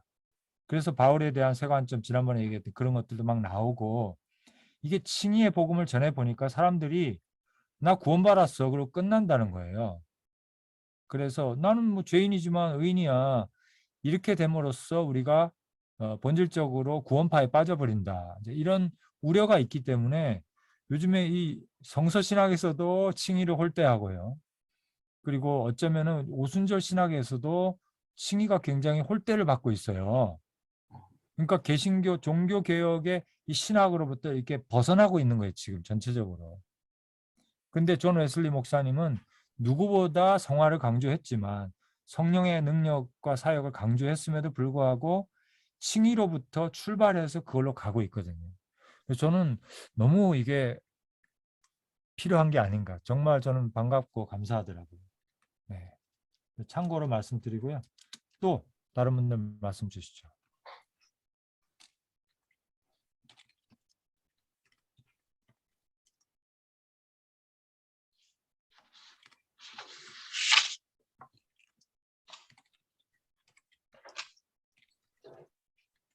혹시 이런 문제도 좀 제가 좀 제기하고 싶은데 여기 복음적 신인 협동설이라고 근데 이 말은 웨슬리가 직접 이렇게 명명한 것은 아닌 걸로 제가 알고 있는데요.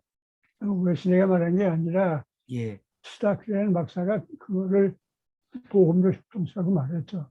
예, 웨슬리는 그냥 복음 안에서의 협동. 그럼 예, 그 말을 낸 사람은 스타키라고. 예. 근데 웨슬리 설교를 읽어보니까 뭐죠? 모건대학교 이선희 교수님은 이 부분을 복음적 신인 협동설이 아니고 순응설이다. 하나님이 1, 인간이 2, 그리고 하나님이 3. 그래서 그 어떤 우선성, 협동성이라고 하니까 50대 50, 때로는 90대 10 이렇게 이해하는 오해가 있는데 협동설보다는 순응설이 훨씬 웨슬리의 신학을 표현하는 올바른 표현이 아닐까 그런 문제 제기를 하시더라고요. 그리고 이게 왜 다시 한번 말씀하신 뭐로 신인 뭐 순응설입니다. 순응. 순응. 순응한다. 하나님의 어떤 역사하심에 순응하는, 그러니까 팔로잉하는. 예, 예, 예. 저는 그 이선희 교수님의 그 의도에 전적으로 찬성하거든요. 찬성하는데 예, 어떤 면에서는 또 신인협동석이라는 말이 널리 사용되고 있고 예, 그리고 또 어떤 면에서는 순응이라는 것 자체도 전적으로 수동적으로 해석할 수도 있지만 순응한다는 또 그렇게 해석될 여지도 있기 때문에 어떤 면에서는 그 단어 자체를 설명해서 이미 잘 사용되고 있는 그 용어에 대한 오해가 생기지 않도록 하는 게 또 중요하지 않을까 하는 생각이 듭니다. 예. 그렇게 말했으니까 그렇지. 예.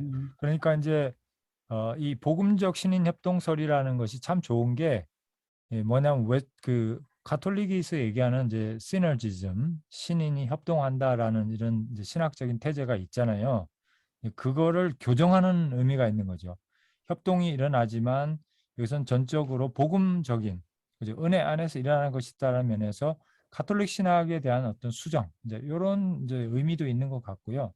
제가 볼 때는 이 부분에 대해서 이제 근본적인 웨슬리 신학의 장점이 뭐냐면 그 아까 우리 조영남 총장님도 잘 설명을 해주셨지만은 나와 너에 관한 어떤 존재론적 차이, 하나님과 인간의 관계에 있어서 하나님이 전체를 하시면 인간이 뭘 할 수 있는가라고 하는 어떤 산술적인 계산이 있잖아요. 그건 일종의 존재론적인 거거든요. 철학이 그 시대의 철학이 그렇게밖에 안 된 거죠. 하나님이 다 하시기 때문에 결론적으로 논리적으로 인간은 아무것도 할 수 없다라는 게 칼빈주의의 결론인데 조영남 총장님이 몇 번 강조하신 것처럼 너무 논리적으로 그죠 하나님의 구원의 역사를 논리적으로 가져가다 보니까 거기에서 결국은 이중예정설이 나온 거다라는 것이고 그것은 성서적이지 못하다라는 것인데 결국 여기서 우리가 발견하게 되는 거는 존 웨슬리가 제시하는 그 하나님과 인간의 관계라는 것은 어떻게 보면 삼위일체적인 아버지와 아들의 관계, 가족의 관계 이런 깊은 그죠 그런 존재론적인 연관 그것을 우리에게 가르쳐 주는 거거든요. 그러니까 다른 존재론을 가르쳐 주는 거죠. 그래서 어떻게 보면 그게 거슬러 올라가면 그래서 동방교회 교부들 그것을 또 철학적 배경으로 따져 보면은 이제 신플라톤주의라고 해서 그죠? 모든 존재하는 것들이 하나님으로부터 나왔다라고 하는 어떤 이런, 그죠? 그런 차원으로까지 존재론적인 어떤 연결되어 있음, 하나님과 우리가 연결되어 있음, 이제 그런 것도 나오고, 그래서 이제 정말 제가 볼 때는 웨슬리의 이런 관점이 성경이 이야기하는 하나님과 인간의 관계를 더 잘 설명하고 있고, 기독교 강요는 그 기본적인 본질적인 그 관점이 디바인 가버먼트잖아요. 신이 어떻게 이 세상을 통치하는가의 개념이거든요.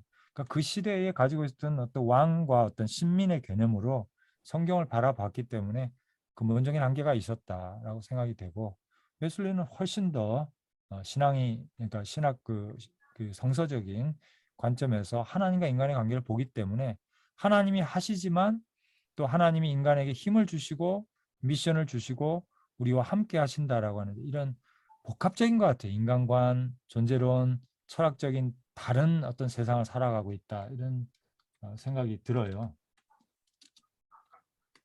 그러니까는 순응설이라는 말은 그런 관점에서 보면 너무 소극적인 거예요. 지금 최선을 다해서 이루라라고 하는 거거든요. 그죠? 베드로 후서에도 나오는 것처럼 그러므로 더욱 힘써 너의 구원을 잘하게 하라는 거거든요. 그러니까 그런 점에서 보면 순응이라는 말은 역시 좀 가톨릭적, 아니 저기 이 개혁주의적인 신학의 어떤 태제를 가지고 관점에서 이걸 받아들이려고 하는 노력인데, 사실은 웨슬리가 보는 건 훨씬 그보다 더 나가는 건, 인간이 100% 최선을 다하고요. 그러나 그 100%가 전체적으로 하나님의 은혜로부터 왔기 때문에 하나님의 100%, 인간의 100%. 이게 가능하다라고 보는 거죠. 그러니까 그렇게 보면은 순응이라는 말은 이제 조금 소극적이 아닌가 하는 생각이 듭니다. 인간에게도 책임이 있다고 얘기인데 저건. 그렇죠. 전적인 책임이 있는 거죠. 왜냐하면 하나님이 우리를 100% 회복시켜 주셨기 때문에. 그걸 믿고 나가는 건데, 보통 얘기하기는 캐서릭이 인간의 책임을 강조하는 것과 인촉만요를 종합했다고요. 인간에도 책임이 있다. 두드러지는 게 아니다 그거지. 그러니까 무슨 뭐 1대1로 한다는 의미에서 모르겠어요. 그냥 뭐 전통적으로 신라증이라는 말을 써왔으니까. 그러니까 이게 기독교 윤리에도 적용이 되더라고요. 기독교 윤리에서 율법주의와 복음주의 윤리를 구별할 때 뭐냐면은, 이 율법주의는 뭐냐면 내가 하나님 주신 어떤 그 오퍼레이티브, 어떤 기능적인 그런 은혜를 받았기 때문에 선하게 살아야 된다, 요거가 율법주의잖아요. 그러나 복음주의는 뭐냐면 성령이 나와 함께 하시고 나를 인도하시고 내게 힘 주시고 나를 이끄시기 때문에 함께 선행을 수행해 나가는 거거든요. 구원받은 우리가. 그러니까 완전히 달라져요. 이 관점 자체가. 그러니까 윤리도 달라지고 모든 게 달라지는데, 그걸 이제 웨슬리는 얘기하는 건데, 이런 거를 이제 모르시는 분들이 보면은 웨슬리는 아무래도 반펠라기우스주의적이지 않느냐. 인간의 책임을 자꾸 얘기하니까 그렇게 얘기하는 거죠. 그 칼빈주의 학자 중에 칼빈의 생애와 신학이라는 책을 쓴 에밀 두메르기라고 하는 학자가 있는데, 그 학자는 칼빈에게도 인간의 책임에 대한 강조점이 있다 그러면서도 한편으로는 솔직하게 인정하기를, 칼빈이 하나님의 주권에 대해서 이야기하는 때와 인간의 책임에 대해서 이야기할 때는 너무나 모순적이고 이율배반적으로 이렇게 서로 어울리지 않을 정도로까지 설명을 한다고 하면서, 그걸 인정하면서도 칼빈의 위대한 점은 성경에 있기 때문에 그걸 둘 다 말하고 있다는 것이다, 이렇게 설명을 하고 있습니다. 그리고 또 어떤 면에서는 앤서니 후쿠마, 그 칼빈주의 인간론에 대해서 쓴 그 후쿠마의 책을 보더라도 하나님 100%, 인간 100% 이렇게 이야기를 하거든요. 그리고 성경 구절 해석에 있어서 그 성경에서 이렇게 행하라든지 노력하라, 힘쓰라 하는 내용에서 성경 본문에 대한 주석으로 들어가 보면 사실 웨슬리나 칼빈이나 다르지 않은데, 칼빈주의자들은 항상 웨슬리는 그 이렇게 인간의 행함을 강조했다, 이런 식으로 공격을 하고 있는 것 같습니다.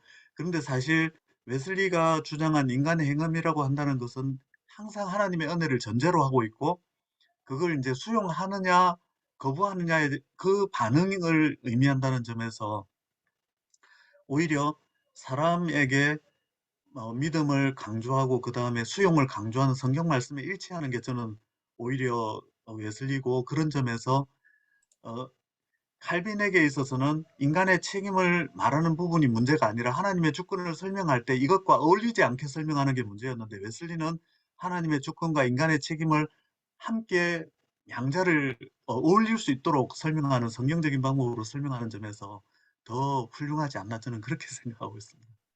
그러니까 칼빈은 결국은 우리 인간의 밖에 계시는 하나님을 설명하는 거예요. 그 한계고 아까 신 목사님 잘 강조한 것처럼 성령이 있어야지만 성화가 되고 뒤집어 얘기하면 성령이 계시면 순간적으로 우리가 온전한 성화가 된다라고 얘기할 수 있는 이유는 거룩하신 하나님이신 성령께서 인간 안에 계시기 때문에 나와 함께 내가 하지만 이미 나와 함께 하시는 거거든요. 우리 안에 계신 하나님을 우리가 인식하기 시작할 때 이런 사실은 이거냐 저거냐 either or 아까 총장님 말씀한 either or의 신학 자체가 불가능해지는 거예요. 우리 안에 삼위일체론적인 어떤 그런 말하자면 내주, 상호 내주가 일어나기 때문에 이게 누가 한 거냐 구별이 불가능해진다니까요. 내가 최선을 다해서 하지만 성령께서 내 안에서 충동하시고 인도하시고 능력 주시고 도와주시고 환경을 주시고 이렇게 해서 일이 이루어지는 거거든요. 그걸 가지고 앉아가지고 신학자들이 이게 인간이 100%냐 하나 이런 어떤 어법 자체가 내주하시는 성령 하나님에 대해서 인식이 상당히 부족하고 하나님과 인간의 관계에 대한 굉장히 외연적인 전통적인 그런 어떤 개념에 머물러 있기 때문에 이게 답이 안 나오는 것인데 웨슬리는 그거를 경험적으로 해냈고 성경적으로 풀어내고 또 그런 하나님을 사랑의 하나님 도우시는 하나님을 이제 구체화시켜서 얘기하고 있기 때문에 종교개혁보다는 훨씬 우리가 이거를 이해하기가 쉬워졌죠. 그래서 저희는 사실은 성령론이 이렇게 꽃을 피웠기 때문에 이제는 21세기에 들어와서 이제 우리가 이거를 풀어내는 데는 사실 어려움이 없어요. 네, 그래서 이런 부분에 대해서는 사실 뭐 아까 이 펜테코스털 오순절 신학이 굉장히 도움이 되고요. 근데 또 오순절 신학은 또 아까 말씀드린 것처럼 칭의를 또 그냥 내다 버리고 죄송합니다. 내다 버렸다고 그래서 또 너무 그쪽으로 성령님의 어떤 이것만을 가지고 가니까 이게 또 균형을 또 잃어가는 게 아닌가 하는 우려를 하게 되고요. 네, 그렇습니다. 우리 오 교수님 조용히 계시는데 한 말씀 주셔야죠. 예. 저는 이제 그 순간적인 성화하고 점진적인 성화 이 부분에 있어서 그러니까 물론 이제 성화를 통해서 변화되는 우리의 심령인 건 맞지만 이 비유적으로 말할 때 순간적인 성화와 점진적인 성화 있어서 웨슬리가 이 어떤 그 성화의 무대가 된다.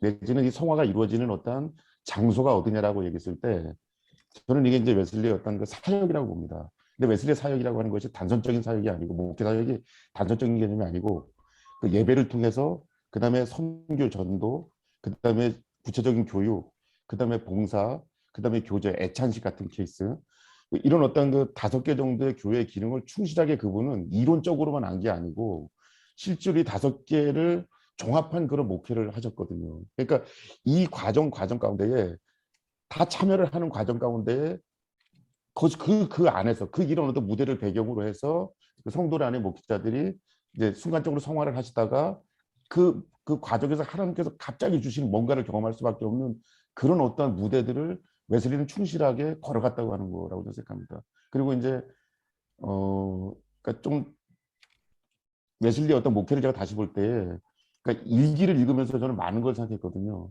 그러니까 저는 웨슬리가 당시에 그 옥스퍼드를 나오고 석사까지 나오고 해가지고 굉장히 귀족적이면서 모든 게 보장된 그런 어떤 그 목회를 하지 않았을까라고 이제 짐작을 좀 했는데 일기를 읽어보니까 이분은 진짜 목회를 정말 뭐냐면 우리가 생각할 수 없는 그 정도 어쩌면 지금의 우리 목회보다 훨씬 더 어려운 과정 가운데에 그 과정을 감사함으로 걸어갔다는 걸 보게 됐습니다. 죽을 고비도 넘겼고 뭐 막 집회 가운데 황소를 풀어가지고 막 소환시키고 어떤 그 화약 같은 걸 장전해가지고 막 집에다 싸놓고 불을 지르려고 그러고 화형식을 거행하는 데도 가봤고 어떤 때는 너무 춥기도 하고 너무 큰 폭우를 만나기도 하고 말을 타고 가다가 낭떠러지기도 모르고 갈 정도로 그렇게 피곤하기도 했고 때로는 마차가 막 들이키도 하고 이런 가운데도 끝까지 하는 그 과정 가운데 저렇게 목회하시면은 성령님의 갑작스러운 순간적인 성화를 역사심을 경험하지 않을 수 없지 않을까라는 그런 생각을 하게 됐습니다. 그러니까 어떤 그 순간적인 성화냐 점진적인 성화냐라고 했을 때 그 결과적으로는 우리가 바뀌는 거지, 우리 속에 일어나는 거지만 실제로 존 웨슬리가 경험했던 진짜 목회, 그걸 우리가 그냥 일생 동안 쭉 달려간다면 제가 볼 때는 하나님께서 순간적으로 성화를 해주지 않으면 살 수 없는 그런 입장이기 때문에 이제 그런 과정 가운데 어떤 그 순간적인 성화, 성령의 갑작스러운 역사심이 있었다라고 하는 이런 체험들이 가능했다라고 생각합니다. 그래서 이제 모르겠습니다. 제가 이제 웨슬리 전공한 사람은 아니지만은 어떤 웨슬리가 했던 정말 목회 그 문제를 그걸 펼쳐놓고서는 웨슬리 신학을 그 위에서 쭉 생각해 보면 많은 부분들이 조금은 더 이해하기 쉽다라고 저는 그렇게 생각합니다. 아, 그렇네요. 정말 귀한 말씀이네요. 웨슬리가 사역자로서 최선을 다했기 때문에 강단 신학자 뭐 교수가 아니고 그 자리에 성령께서 역사하지 않을 수 없는 역사하시는 엄청난 것들이 있을 수밖에 없지 않았냐. 우리에게 굉장히 또 의미가 있는 말씀을 주신 것 같습니다. 또 우리 오늘은 역사상 처음으로 12시쯤 끝날 것 같은 분위기인데요. 예, 뭐 또 이런 때도 있어야 되겠죠. 좀 마무리 말씀 안 하신 분들, 우리 이종석 목사님이나 또 임경욱 전사님, 또 좀 우리 배명지 목사님, 저기 박사님, 혹시 좀 말씀 주시고요.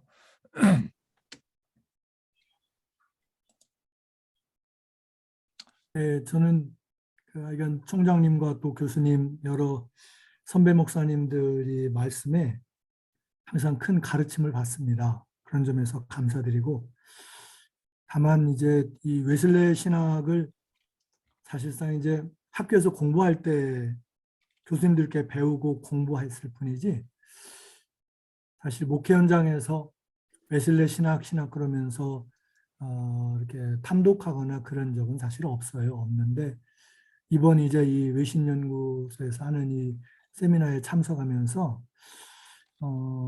좀 새롭게 정립도 하고 이렇게 또 부족한 부분을 좀 책을 찾아서 읽고 그렇게 하고 있습니다. 다만 이제 오늘 말씀 가운데에서 참 말씀드리기가 좀 곤란스러울 정도로 내가 목회한 게 이게 바른가 이제 그렇게 도전된 부분이 있는데, 그러니까 웨슬레 신학을 바탕으로 이제 저희가 신학 공부를 했잖아요. 그리고 목회 현장에서는 사중복음을 많이 강조하는데, 사중복음에서 하는 말이 이제 예수 믿으면 구원받고 중생하고 거듭나고 그리고 성령 받고, 그래서 성령 세례 받고, 그래서 이제 이것을 우리는 중생 성결 말하는데, 이제 켈빈 쪽에서는 제가 잠시 이제 액체에서 공부했을 때 그런지 그 중생 성결을 그들은 그냥 칭의와 성화로 그냥 대체를 해버리더라고요. 그래서 저는 그것을 더 깊이 연구할 수는 없었기 때문에 그냥 중생 성결로 이해를 하면서 그 다름을 굳이 뭐 이렇게 파헤쳐 보지는 않았어요. 다만 예수 믿으면 구원받고 성령 받을 때 이 성령이 이제 초기 성화라고 보고, 그러나 그것만 가지고는 목회 현장에서 성도들을 설교를 통해서 가르쳐가고 교육할 때 항상 그 목마름이 있어요. 그걸로 다 해석이 안 되니까. 그러니까 끊임없이 점진성화. 그러니까 이렇게 예수 믿으면 그 2층까지 올라간다, 계단을 올라간다고 그럴 때 맨 위에까지 올라가는 어떤 성화를 통해서 영화의 과정에 들어가기 위해서는 끊임없이 점진성화를 이루어 가야 된다. 그러니까 뭐 계단 한 계단 올라가고 두 계단 올라가고 이런 과정을 설교를 통해서 끊임없이 외치지 않으면 안 되겠더라고요. 그렇게 해야만 성도들이 또 소망도 갖고 또 목회자 입장에서는 또 기다릴 수가 있겠더라고요. 그래서 그렇게 설교를 하면서 복음을 전해 왔는데, 오늘 세미나를 통해서 말씀을 들으면서 한 가지는 그 어떤 점에서는 이게 내가 목회하면 설교한 내용이 틀리지는 않았다, 그런 생각도 들으면서 또 한편으로는 이거 이렇게 간단한 것은 아니구나. 이거를 정말 온전하고 확실하게 설교하기 위해서는 이거 정말 공부를 많이 해야 되겠구나. 정말 정확히 잘 모르는 것이 아닌가. 이런 고민도 지금 하게 됩니다.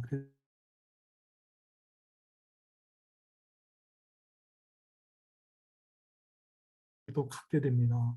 아무튼 감사합니다. 네. 아유, 감사합니다. 우리 조영남 총장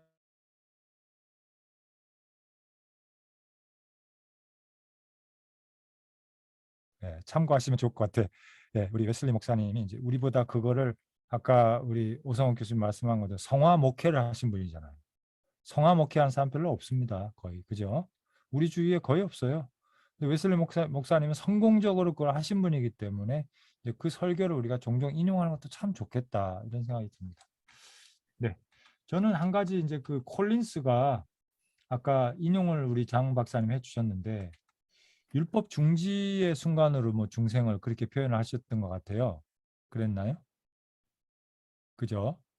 잠깐만 마이크를 켜주시고. 네. 예, 믿음으로 하나님의 은혜를 받는 순간은 그렇게 설명합니다. 그 칭의 중생은 그 순간적으로 동일한 순간에 이루어지는데 어떤 면에서 칭의는 하나님의 은혜를 전적으로 받기만 하는 순간이고 중생은 하나님의 은혜를 전적으로 받기만 하는 순간이면서도 어떤 면에서 그건 우리의 변화를 포함하고 있기 때문에 그건 또 율법 계속과도 연결되는 요소기도 하고. 그냥 드는 질문인데 예. 웨슬리는 사실 구약을 포함한 모든 율법을 굉장히 중요하게 다루었지 않습니까? 그러니까는 웨슬리에게 있어서의 구원이란 율법으로부터의 해방이라기보다는 율법의 완성이라는 측면이 굉장히 강한데 과연 웨슬리 목사님이 이 콜린스의 박사 논문을 읽었다면 동의했을까? 율법이 중지되는 순간이 있다? 이거는 글쎄요. 제가 볼 때는 아마 그렇게 설명하기보다는 구약의 모든 율법들이 예수 그리스도의 보혈 그리고 그의 희생으로 인해서 무죄한 삶을 통해서 완성되어지는 순간, 그리고 그 완성에 우리가 참여하는 순간이고, 그리고 그 속에서 우리는 새로운 신약적인 율법 아래로 들어가는 거잖아요. 사랑의 법 안에로 들어가는 거잖아요. 그러니까 콜린스 박사님이 지금은 아마 그런 얘기 안 하시지 않을까. 교수님 말씀에 전적으로 동의합니다. 그 콜린스 교수님 글에 보면 사실 하나님이 인간을 의롭게 창조하시고 하나님의 형상으로 만드셨다 그 자체가, 그리고 인간을 구원하실 때 말씀하신 대로 새 언약이 성취가 되지 않습니까?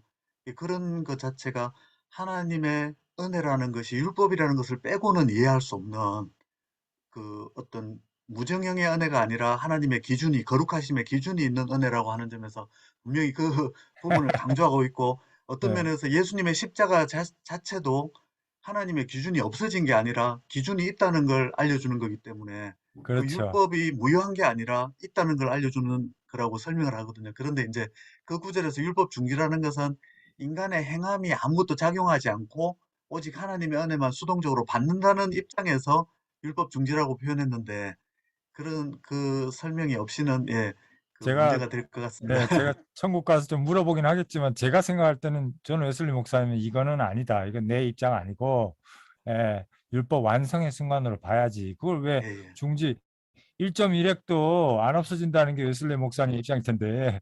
그런 인간의 행위가 생각이 중지된다 이렇게 표현해야 더 정확할 것 같습니다. 인간에게 그 어떤 율법의 적용이 중지되고 예수 그리스도에게 적용된다. 뭐 이렇게는 표현할 수도 있을 것 같습니다. 그래서 오직 믿음만으로 은혜를 받는다 이걸 강조하다 네. 보니까 그렇게 표현했는데, 콜린스 교수님에게 얘기는 하지 마시고 동의합니다. 그냥 그렇다 하는 생각이 들었습니다. 자, 그러면 오늘은 이런 정도 할까요? 우리 배명지 박사님 한 말씀 하시고 기도까지 해주시고 끝낼까요? 그러면? 네, 저도 오늘 강의 열심히 잘 들었습니다.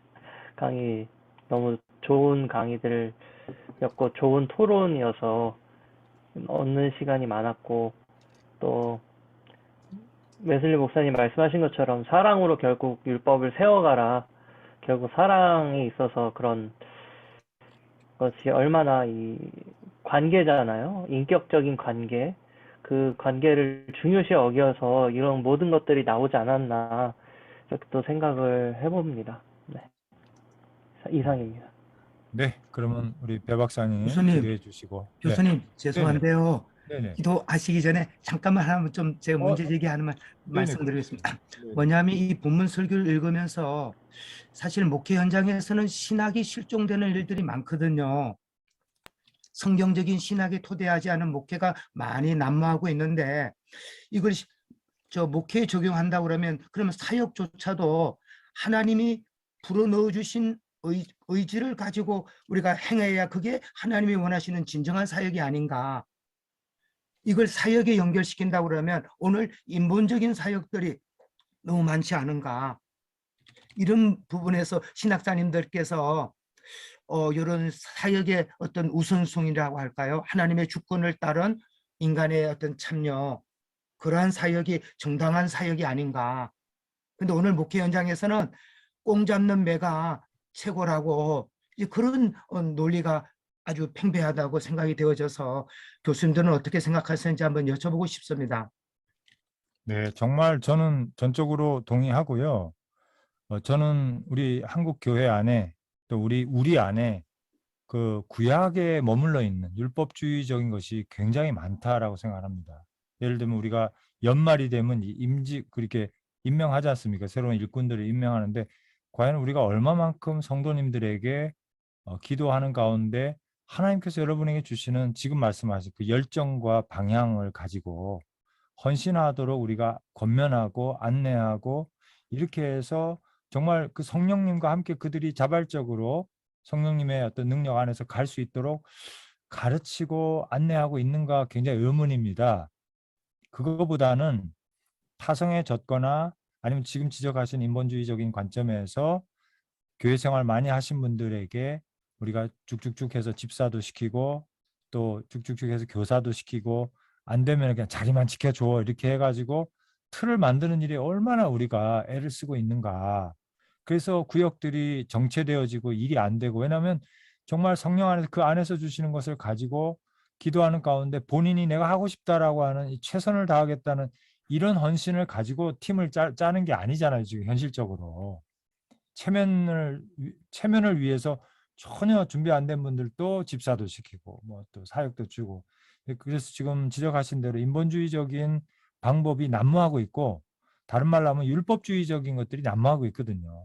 그래서 11조도 우리가 어쩔 수 없이 강요하고 그렇게 하고 있는데, 그런 점에서 지금 오늘 이 설교의 직접적인 내용은 아니지만 우리 안에 소원을 두고 행하게 하시는 하나님이시기 때문에 그 소원을 따라 행하라 라고 하는, 이것이 또 다른 말로 하면 인격주의적이고 하나님 중심적이고 자발적인 그런 신약의 윤리, 신약의 사역의 방법을 따라가는 거거든요.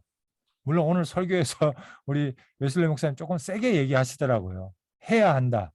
우리는 최선을 다해야 한다라고 쓰고 있지만은 제가 볼 때 이 성경의 본문의 원 의도는 인격적이신 성령님의 인도하심과 권면하심, 그리고 때로는 강권하심을 우리가 느끼면서 결국 우리가 순종하는 데에서 일어나는 일이기 때문에 지금 유상 목사님 마지막에 지적해 주신 부분이 굉장히 중요한 포인트라고 생각이 되고, 아마 그런 설교가 아마 웨슬리 설교 중에 있지 않을까 하는 기대를 또 해보고요.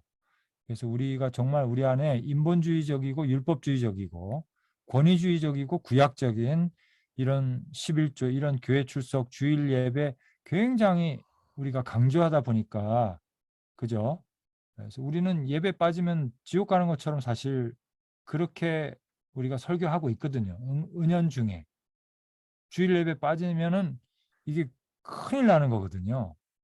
그런 측면에서 우리가 이게 많은 부분에서 상당히 율법적인 그런 요소들이 있는 거는 사실이다. 그런 반성을 좀 하게 되는 것 같습니다. 그렇죠, 목사님. 예, 감사합니다. 예, 시간이 지났는데 마무리 질문해서 죄송합니다. 아닙니다. 지금 12시 8분밖에 안 됐습니다. 예, 그러면 우리 배 박사님 좀 기도해 주시고 오늘 시간 마치도록 하겠습니다.